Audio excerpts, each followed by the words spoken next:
Inom sa tagkape, kay human naman tag-discuss, human na po tag-yaw-yaw. No?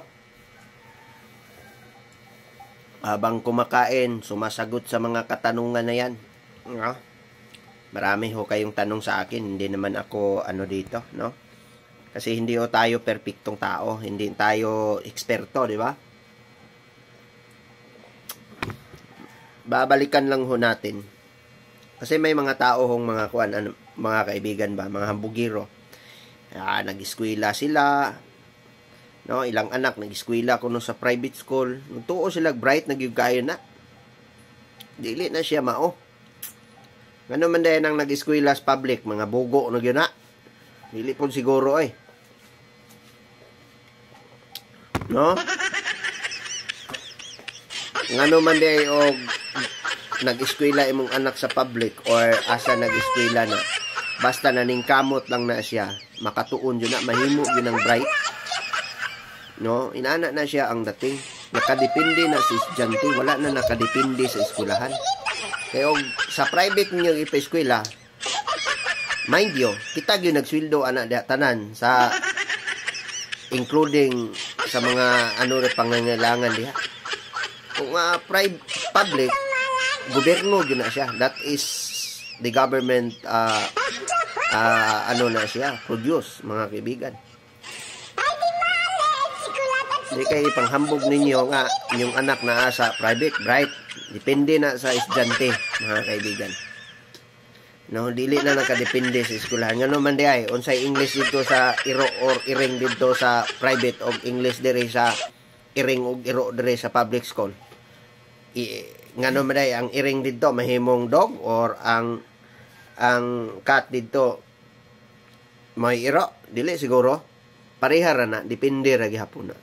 Basta estudyante nga marunong maningkamot, lagi na ipaabtan, marunong magtiyaga ba, magbasa, no?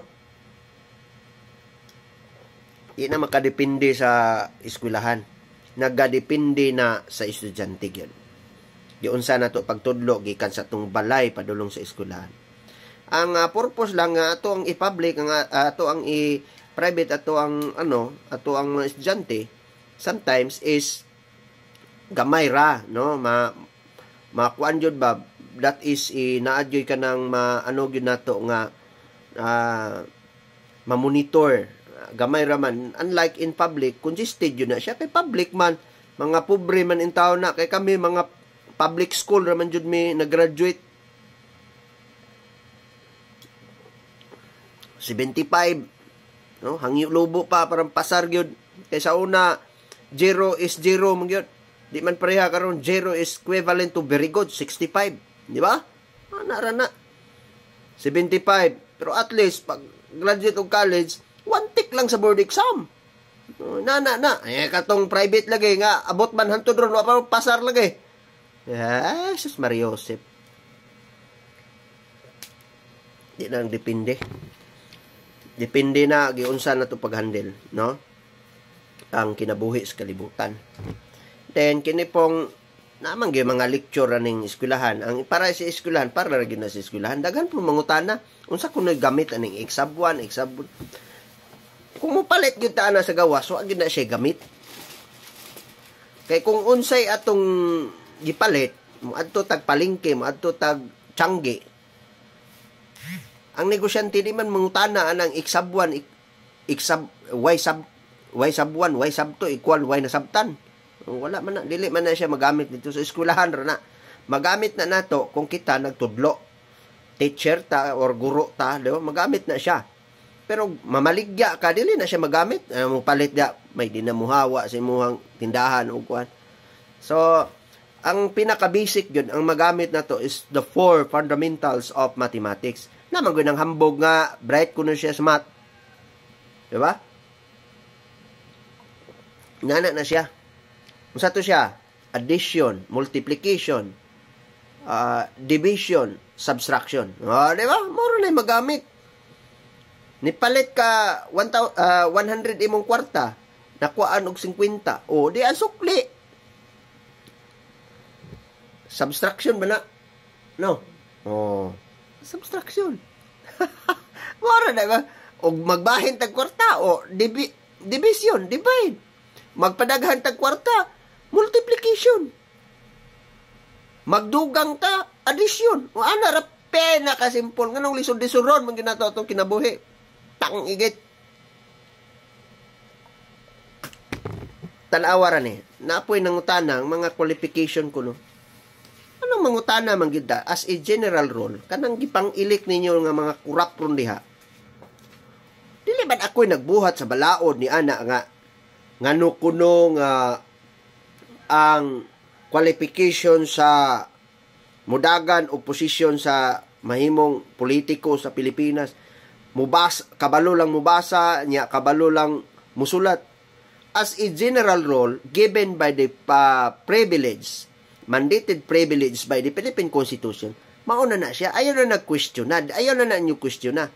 Like for example, ako yung may-ari ng malaking tindahan or malaking kumpanya, wala akong pinag-aralan, ha. That is based on my experience lang kasi hindi ako graduate, ganon. Nya ang yung tatanggapin kong mga trabahador ay graduate ng kolehiyo. Like for example, magmamando ako ng kailangan cum laude. O, wala kayong magagawa.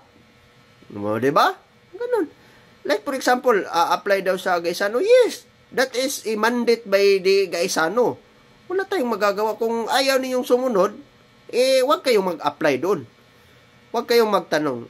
That is why the law is sometimes it's maybe not to understand, but try to understand it.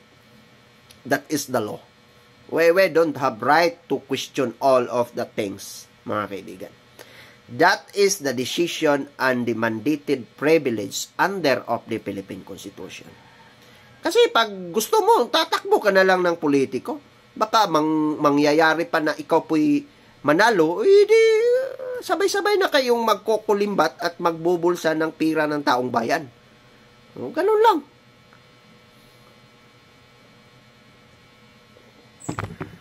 Ganun naman yung mayayari.